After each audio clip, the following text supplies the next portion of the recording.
सामान्य प्लीज शांत रहे प्लीज। अनुपेंद्र जी, मेरे से पूर्व में डॉक्टर सिंघवी अपना कथन रख रहे थे। डॉक्टर सिंघवी बहुत विद्वान हैं, वरिष्ठ हैं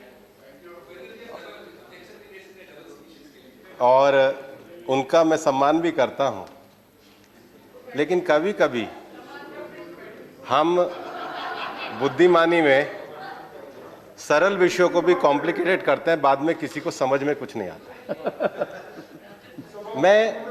मैं ये कहना चाह रहा हूं, मैं डॉक्टर सिंघवी को ये कहना चाह रहा हूं, उन्होंने अपने संबोधन में कहा कि कॉन्स्टिट्यूएंट असेंबली की भावना का अनादर किया, फेडरलिज्म का जो विषय है उस पर आघात किया। डॉक्टर सिंघवी, जब 1991 में ये एक्ट आया था, आप ही की पार्टी के गृह मंत्री श्री एसबी चौहान साहब का भाषण आप पढ़िए, और मैं उसको कोट करते हुए कहूंगा, उन्होंने दो बातें कही। उन्होंने कहा, the constituent assembly went into the matter in great depth. It was observed during the debate that in the capital city of large federation like ours, the arrangement should be that in area over which the federal government has to function daily, practically in all detail. Delhi को जब UT बनाया गया तो ये SB Chauhan साहब का वक्तव्य था, और उसी समय जब बालाकृष्णन कमेटी की रिपोर्ट आई उसको भी उन्होंने अपने भाषण में कहा, The Balakrishnan Committee has gone into the matter in depth and has given several reasons why Delhi cannot be made a full-fledged state. It has categorically stated that it will be against the national interest to make Delhi as a full-fledged state. और तीसरा विषय उन्होंने कहा कि दिल्ली में तीसरा विषय उन्होंने कहा कि दिल्ली में संसद है, विदेशी राजनयिकों के मिशन है, दिल्ली पे पूरे भारत का अधिकार है, और इसलिए दिल्ली को विधानसभा का दर्जा दिया गया और लेफ्टिनेंट गवर्नर का प्रोविजन किया गया। जब लेफ्टिनेंट गवर्नर का प्रोविजन दिल्ली में किया गया तो एक सामान्य सी बात है कि भारत के संविधान में केंद्र का जो शासन है उसके प्रमुख राष्ट्रपति होते हैं। संविधान के अंतर्गत लिखा है आर्टिकल 54 में, 153 में राज्य के जो एग्जीक्यूटिव के प्रमुख हैं वो राज्यपाल होते हैं, और इसीलिए 239 में केंद्र शासित प्रदेश है तो एग्जीक्यूटिव के प्रमुख लेफ्टिनेंट गवर्नर होंगे। तो जो संविधान में भावना है उसी को लेकर के तो हम संशोधन आए, हम अतिरिक्त संशोधन क्या लेकर के आए हैं। और इसलिए जनरल क्लॉजेज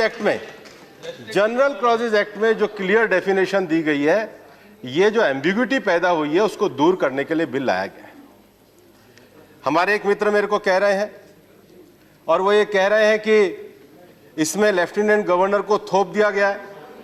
कई तरह के फेडरलिज्म बता करके डॉक्टर सिंघवी ने कहा है कि देश में अनेकों प्रकार के फेडरलिज्म है, लेकिन आप सुप्रीम कोर्ट के जजमेंट को मैं कोट कर रहा हूं, para 598,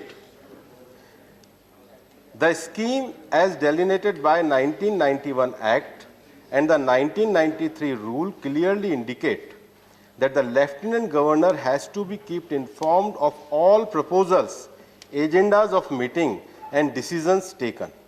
The purpose of communication of all decisions is to keep him posted with the administration of Delhi. The communication of all decisions is necessary to enable him to go through the proposal and decision so as to enable him to exercise power as conceded to him under 1991 Act and 1993 rules. Further, the power given under the proviso of Article 239AA4 can be exercised only when the Lieutenant Governor is informed and communicated to all decisions taken by GNCTD. अब ये सर्वोच्च न्यायालय का निर्णय कह रहा है, आपने जो 1991 का एक्ट बनाया उसमें आपने इस टाइम फ्रेम को नहीं दिया, रूल्स में दिया, संविधान की भावना में थी, लेकिन ये जो बीच का गैप आया इसको पूरा करने का हमने काम किया है, वो संविधान सम्मत ही किया है। आप इस पे अनावश्यक भ्रम खड़ा कर रहे हैं। तीसरा विषय, दिल्ली की यूनियन टेरिटरी है और यूनियन टेरिटरी के अंतर्गत वहां की जो विधानसभाएं हैं उनको कार्य करने का पूरा अधिकार है। लेकिन अगर यह कहा गया है कि विधानसभा के जो रूल्स हैं वो भारत की संसद लोकसभा के रूल्स के अनुरूप हो, डॉक्टर सिंघवी मैं आपसे कहना चाहता हूं, आप इसको वापस से ध्यान कर लीजिए। आपने कहा राज्यसभा और लोकसभा के रूल अलग हैं। जहां तक कमेटीज का विषय है, कमेटी के संबंध में जो कमेटी की पावर राज्यसभा की स्टैंडिंग कमेटी के चेयरमैन को है वही लोकसभा की स्टैंडिंग कमेटी के चेयरमैन को है। और कमेटी के काम का जो काम है, हमारी पार्लियामेंट्री डेमोक्रेसी को पार्टिसिपेटरी डेमोक्रेसी बनाने में कमेटी की महत्वपूर्ण भूमिका है। कमेटी को यह पावर है कि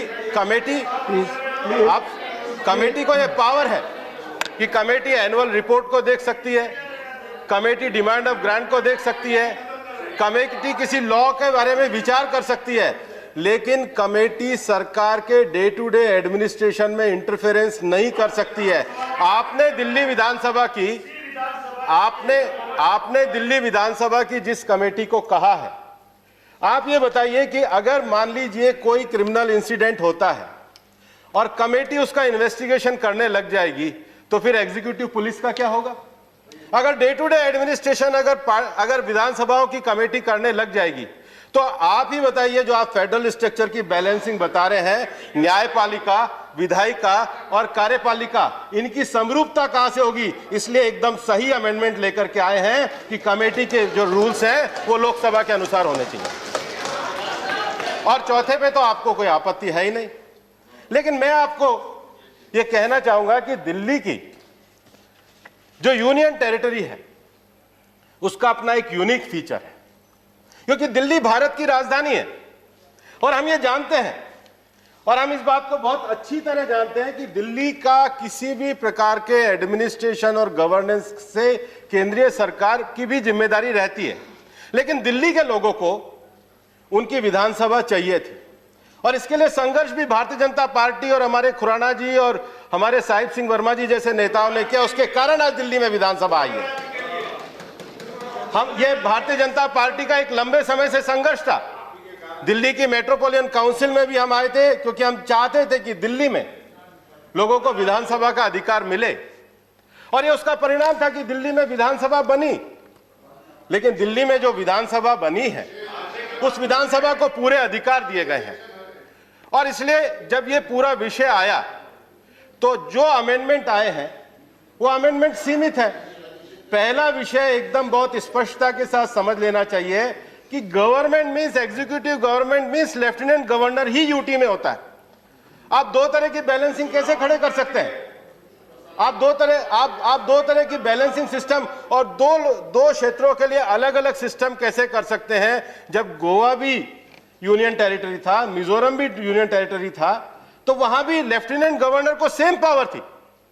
और इसलिए लेफ्टिनेंट गवर्नर में कल को आप अगर ये कह दोगे, अगर ये एम्बिग्यूटी पैदा हो जाए सिंघवी साहब, कि जो दो लेफ्टिनेंट गवर्नर हैं उनको 2 क्लास डिक्लेयर कर दो, तो फिर कल गवर्नर में भी आप 3 क्लास नहीं डिक्लेयर कर दोगे कि बड़े राज्य का गवर्नर, छोटे राज्य का। जब हमने अपने संविधान की व्यवस्था में संघ, राज्य और केंद्र शासित प्रदेश रखे हैं तो उनके जो एग्जीक्यूटिव हेड हैं वो संविधान के अनुसार ही होने चाहिए जो संविधान के अंतर्गत लिखे गए हैं। पहला विषय।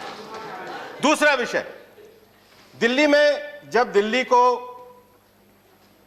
केंद्र शासित प्रदेश का दर्जा दिया गया तो केंद्र शासित प्रदेश का दर्जा देते समय उस समय भी 3 चीजें, और आपने खुद ने भी लिस्ट में पढ़ा है कि 3 चीजें, पब्लिक ऑर्डर, पुलिस और लैंड, इस पे किसी भी पार्टी को असहमति नहीं है। और यह एक्ट 1991 से चल रहा है, इस पर दिल्ली विधानसभा का अधिकार नहीं दिया। क्यों नहीं दिया?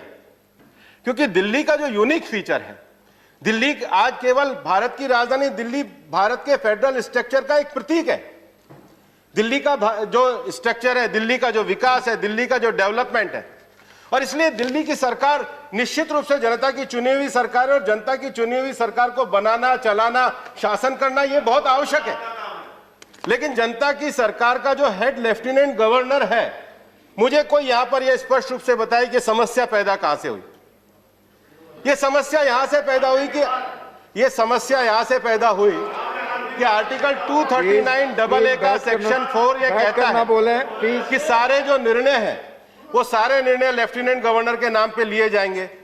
लेकिन जब ये रूल्स का फॉर्मेशन आया, एक्ट आया, तो उसमें एक अंतर नजर आया। वो अंतर नजर आया कि लेफ्टिनेंट गवर्नर को कब इन्फॉर्म किए जाएंगे, डिसीजन लेने के बाद या डिसीजन लेने से पहले या डिसीजन लेने के बाद उसको लागू करने के लिए। ये जो दिल्ली में आज सरकार है क्यों नहीं बताती कि इन्होंने बार बार निर्णयों को लेफ्टिनेंट गवर्नर से छुपा करके संघीय व्यवस्था का अपमान और लोकतंत्र का अपमान करने का काम इन्होंने किया, और ये इस बात को क्यों नहीं बताते हैं? आज ये जो अमेंडमेंट लेकर के आ रहे हैं, मैंने प्लीज आपको मौका मिलेगा माननीय संजय जी, आप अपनी बात रखेंगे, कृपया आपस में बात ना करें, प्लीज। ऐसा है कि जब हम अपने संविधान को पढ़ते हैं तो हमारी प्रस्तावना में हम लिखते हैं हम भारत के लोग, और हम भारत के लोग दिल्ली और पूरे देश के एक जैसे, एक साथ, एक तरीके से, एक संविधान को, एक परंपरा को, एक विषय के साथ, एक संकल्प के साथ लागू करने के लिए। और इसलिए हमारा जो संकल्प है वो संविधान की भावनाओं को पूरा करना है। और ये जो अमेंडमेंट हमने किया है, ये सर्वोच्च न्यायालय का जो मैंने पैराग्राफ 598 पढ़ा, उससे पहले भी para 284.21, the scheme that has conceptualized by the insertion of Article 239AA and 239AB read with the provision of GNCTD Act and the corresponding the 1993 TBR indicate that the Lieutenant Governor, being administrative head, shall be kept informed with respect of all decisions taken by the Council of Ministers. इसी को तो हमने clarify किया है, यही clarification करने के लिए तो हम लाए हैं। तो ये जो विषय सिंघवी साहब, जो विषय माननीय सभापति महोदय यहाँ पर कहा गया है, मैं तो ये कहूँगा कि अगर कोई सर्वोच्च न्यायालय पे भी जाएगा तो सर्वोच्च न्यायालय का भी यही निर्णय आएगा कि सर्वोच्च न्यायालय की स्प्रिट को लागू करने के लिए ही अमेंडमेंट लाएगा। और मैं ये कहना भी चाहूँगा कि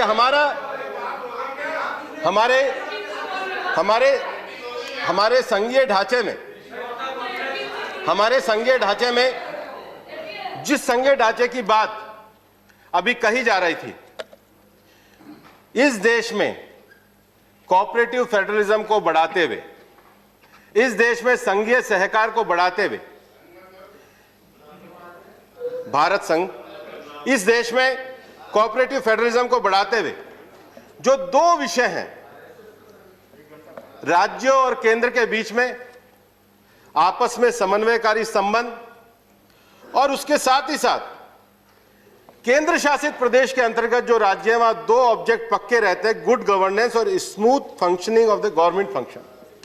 और इसलिए दिल्ली जब हमारे देश की राजधानी है, तो दिल्ली में इस व्यवस्था को बनाने के लिए, दिल्ली की विधानसभा को अधिकार देने के लिए एक विशेष रूप से 239AA लाया गया।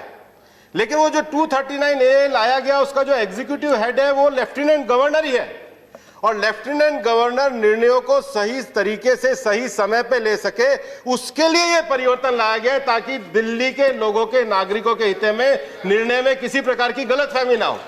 और इसलिए जो अमेंडमेंट हम लेकर के आए हैं, ये अमेंडमेंट हम दिल्ली के आम नागरिक के हित में लेकर के आए हैं, ताकि उसको कैसे गवर्नेंस मिले।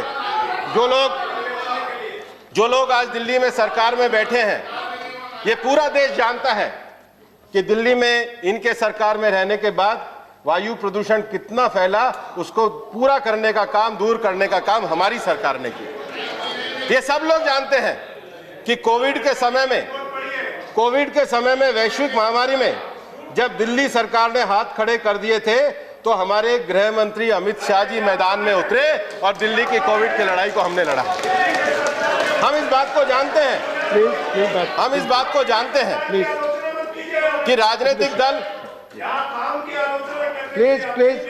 प्लीज प्लीज प्लीज माननीय Sanjay Singh please please please please कृपया बैठकर सीट पर आपस में बात न करें। आपस में सीट पर बैठकर संजय आपस जी। में बात न करें प्लीज माननीय सभापति महोदय, प्लीज। हमारे साथी संजय जी बड़े उद्वेलित हो रहे हैं। मैं तो ये कह रहा हूं कि दिल्ली में प्रदूषण, कोविड, यमुना, सीए के दंगे जो आप नहीं सुलझा पाए, हम मिलकर के इसको सुलझाना, हम मिलकर के इसमें न्याय दिलवाना चाहते हैं और दिल्ली के आम नागरिक को आगे बढ़ाना चाहते हैं। मैं आपको ये कहना चाहता हूं कि दिल्ली में जिन विषयों को लेकर के ये सारे बातें उठ रही हैं, और अभी संजय जी कह रहे थे दिल्ली एडमिनिस्ट्रेशन में जो पहले भी रिपोर्ट आई, सरकारिया कमेटी की रिपोर्ट आई, बालाकृष्णा कमेटी की रिपोर्ट आई, उनमें सब ने दिल्ली को एक यूनिक फीचर के रूप में माना और इसलिए दिल्ली का जो ये यूनिक स्थिति थी, उसके बाद जो 1991 का एक्ट आया, उस 1991 के एक्ट में आज ये जो 2-3 विसंगतियां और विशेष रूप से सर्वोच्च न्यायालय के निर्णय में जो कार्य के विभाजन की स्पष्टता चाहिए थी, कार्य के विभाजन की समय सीमा चाहिए थी, कार्य का विभाजन सही समय से हो जाए उसके लिए एक व्यवस्था चाहिए थी, उस व्यवस्था को देने का काम हमने किया है। और ये बात सच है कि लोकतंत्र में किसी भी सरकार की जवाबदेही आवश्यक है और उस जवाबदेही के लिए सभी को, चाहे कोई सी भी सरकार सत्ता में हो, जनता से चुनकर आने के बाद हम जवाबदेह बनने के लिए आते हैं और जवाबदेह बनने की व्यवस्था में हमारे यहाँ पर एग्जीक्यूटिव को पूरी पावर रखते हुए भी, विधायिका में बहुमत होते हुए भी, हमने जो प्रमुख जो है एग्जीक्यूटिव का, वो गवर्नर और लेफ्टिनेंट गवर्नर को किया है। उसके अनुसार ही देश संविधान सम्मत भावना के अनुसार चल सकता है। और इसलिए दिल्ली में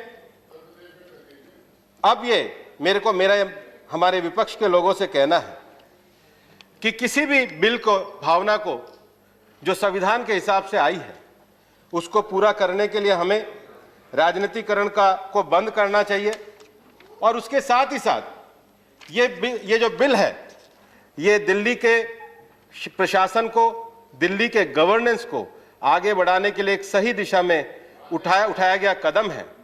और हमने यह भी स्पष्ट किया है कि लॉ मेकिंग प्रोसेस में न्यायालय के निर्णय एक नजीर बनते हैं। हमारे जो लॉ मेकिंग प्रोसेस है उसमें न्यायालय के निर्णय जो हैं वो हमेशा एक प्रोसेस बनते हैं, लेकिन न्यायालय के निर्णयों को सही दिशा देना, न्यायालय के निर्णयों को स्पष्टता के साथ लागू करना, न्यायालय के निर्णयों के हिसाब से भी संविधान सम्मत भावना को आगे रखना, ये सरकार का कर्तव्य होता है। और इसलिए सरकार इस कानून को लेकर के आई है जिसको हमको सबको मिलकर के पास करना चाहिए। धन्यवाद।